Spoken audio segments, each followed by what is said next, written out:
Guys ವಾಟ್ಸಪ್ನಲ್ಲಿ ನೀವು ಬೇರೆ ಜೊತೆ ಚಾಟ್ನ ಮಾಡಿರ್ತೀರ. ಸೊ ನೀವು ಆಮೇಲೆ ಹೆದ್ಕೊಂಡಿರ್ತೀರ ಏನಪ್ಪ ಅಂದರೆ, ಸೊ ನಾವು ಮಾಡಿರೋ ಚಾಟ್ನ ಬೇರೆ ಯಾರಿಗಾದ್ರು ತೋರಿಸ್ತಾರೆ, ಅವ್ರ ಫೋನಲ್ಲಿ ಡಿಲೀಟ್ ಮಾಡಬೇಕು ಅಂದ್ಕೊಂಡಿರ್ತಾರೆ. ಸೊ ಅವ್ರ ಫೋನಲ್ಲಿ ಡಿಲೀಟ್ ಮಾಡೋಕ್ಕಾಗಲ್ಲ, ಯಾಕಪ್ಪ ಅಂದರೆ ಅವ್ರು ದೂರ ಇರ್ತಾರೆ, ಫೋನ್ ಕೊಡೋಂಗಿಲ್ಲ. ಸೊ ಏನೋ ಒಂದು ಸೆಟ್ಟಿಂಗ್ನ ಹೇಳ್ತೀನಿ, ನೀವೇನಾದ್ರೂ ಈ ಸೆಟ್ಟಿಂಗ್ನ ಆನ್ ಮಾಡ್ಕೊಂಡಿದ್ದೀರಪ್ಪ ಅಂದರೆ ನೀವು ಅವ್ರ ಫೋನ್ನ ಮುಟ್ಟೋ ಅವಶ್ಯಕತೆನೇ ಇಲ್ಲ. ಕಂಪ್ಲೀಟಾಗಿ ತಾನೇ ಎಲ್ಲ ಮೆಸೇಜ್ ಡಿಲೀಟ್ ಆಗ್ತವೆ. ಸೊ ಅದೇನು ಆಪ್ಷನ್ನು, ಸೊ ಅದು ಎಲ್ಲಿದೆ, ಅದನ್ನ ಯಾವ ರೀತಿ ಆನ್ ಮಾಡೋ ಅಂತ ನಿಮಗೆ ತಿಳಿಸ್ಕೊಡ್ತೀನಿ. ಸೊ ವಾಟ್ಸಪ್ನ ಯೂಸ್ ಮಾಡೋ 90% ಜನಕ್ಕೆ ಗೊತ್ತಿಲ್ಲ ಆಪ್ಷನ್ ಇದೆ ಅಂತೇಳಿ. ಸೊ ಆಪ್ಷನ್ನ ಯಾವ ರೀತಿ ಆನ್ ಮಾಡೋ ಅಂತ ತಿಳಿಸ್ಕೊಡ್ತೀನಿ. ಅದಕ್ಕಿಂತ ಮುಂಚೆ ನೀವು ನಮ್ಮ ಚಾನಲ್ಗೆ ಸಬ್ಸ್ಕ್ರೈಬ್ ಮಾಡ್ಕೊಂಡಿರೋದ್ರಲ್ಲಿ ಸಬ್ಸ್ಕ್ರೈಬ್ ಮಾಡ್ಕೊಡಿ. ವಿಡಿಯೋ ಇಷ್ಟೊಂದು ಲೈಕ್ನ ಮಾಡಿ, ಆಯಿತಾ?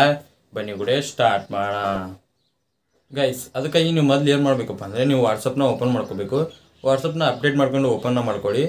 ಸೊ ಓಪನ್ ಮಾಡಿದ ಮೇಲೆ ಈ ಥರ ಇಂಟರ್ಫೇಸ್ ಬರುತ್ತೆ. ಇವಾಗ ನೀವು ಏನು ಮಾಡಬೇಕಪ್ಪ ಅಂದರೆ, ಸೊ ಯಾರ ಚಾಟ್ನ ಈ ರೀತಿ ಡಿಲೀಟ್ ಮಾಡಬೇಕಲ್ಲ ಕಂಪ್ಲೀಟಾಗಿ, ಸೊ ಅವ್ರ ಐಡಿನ ಓಪನ್ ಮಾಡ್ಕೊಳ್ಳಿ. ಅಂದರೆ ಅವ್ರ ನಂಬರ್ ಮೇಲೆ ಕ್ಲಿಕ್ನ ಮಾಡ್ಕೊಳ್ಳಿ. ಅವ್ರು ಏನಂತ ಸೇವ್ ಮಾಡಿರ್ತಾರೆ ನೋಡಿ, ಅವ್ರ ನಂಬರ್ ಮೇಲೆ ಕ್ಲಿಕ್ ಮಾಡಿದ್ಮೇಲೆ ಈ ಥರ ಇಂಟರ್ಫೇಸ್ ಬರುತ್ತೆ.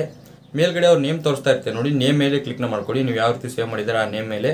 ಆಮೇಲೆ ಈ ಥರ ಇಂಟರ್ಫೇಸ್ ಬರುತ್ತೆ. ಇವಾಗ ನೀವು ಏನು ಮಾಡಬೇಕಪ್ಪ ಅಂದರೆ, ಇಲ್ಲಿ ಕೆಳಗಡೆ ಸ್ವಲ್ಪ ಸ್ಕ್ರೋಲ್ ಮಾಡಿ, ಇಲ್ಲೊಂದು ಆಪ್ಷನ್ ಇದೆ ನೋಡಿ.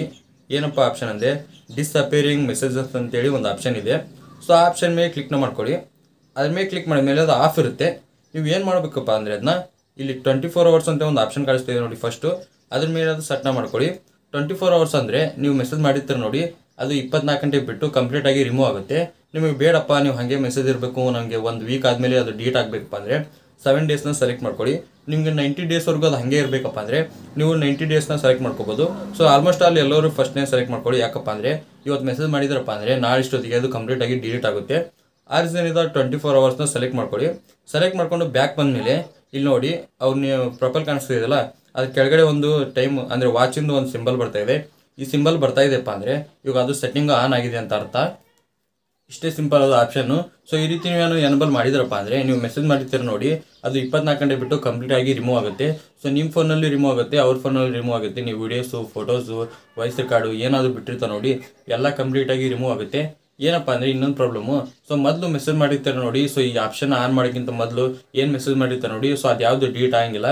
ಇವಾಗ ನೀವು ಯಾವುದು ಇವಾಗ ಆನ್ ಮಾಡಿದ್ರೆ ನೋಡಿ, ಸೊ ಈಗ ಇದನ್ನ ಆಪ್ಷನ್ ಆನ್ ಮಾಡಿಬಿಟ್ಟು ಸೊ ಇವಾಗ ಮೆಸೇಜ್ ಮಾಡಿರ್ತಾರೆ ನೋಡಿ, ಅದು ಮಾತ್ರ ಡಿಲೀಟ್ ಆಗೋದು. ಸೊ ಓಲ್ಡ್ ಮೆಸೇಜ್ ಯಾವುದೇ ರೀತಿ ಡಿಲೀಟ್ ಆಗಿಲ್ಲ. ಆ ರೀಸನ್ನಿಂದ ಸೊ ಎಲ್ಲರಿಗೂ ಇವಾಗ ಸೆಲೆಕ್ಟ್ ಮಾಡ್ಕೊಂಡು ಈ ಆಪ್ಷನ್ ಆನ್ ಮಾಡ್ಕೊಳ್ಳಿ. ಸೊ ಆನ್ ಮಾಡಿದ ಮೇಲೆ ಸೊ ನೀವು ಮೆಸೇಜ್ ಮಾಡ್ತೀರಿ ನೋಡಿ, ಎಲ್ಲ ಕಂಪ್ಲೀಟಾಗಿ ರಿಮೂವ್ ಆಗುತ್ತೆ. ಇವಾಗ ನಿಮಗೆ ಗೊತ್ತಾಯ್ತು ಅನ್ಕೊಂತೀನಿ, ಸೊ ಯಾವ ರೀತಿ ಅದನ್ನ ಆನ್ ಮಾಡೋದು, ಯಾವ ರೀತಿ ಯೂಸ್ ಮಾಡೋದು ಆ ಆಪ್ಷನ್ನ ಅಂತೇಳಿ. ನಿಮ್ಗೇನಾದರೂ ವಿಡಿಯೋ ಅಂತ ಹೆಲ್ಪ್ಫುಲ್ ಆಗಿದೆ ಲೈಕ್ ಮಾಡಿ, ಹಾಗೆ ಚಾನಲ್ಗೆ ಯಾರು ಹೊಸ ಸಬ್ಸ್ಕ್ರೈಬ್ ಮಾಡಿ. ಮತ್ತೆ ಮುಂದೂಡಿ ಸಿಗ್ತೀನಿ. Thank you for watching. Love you all. Bye.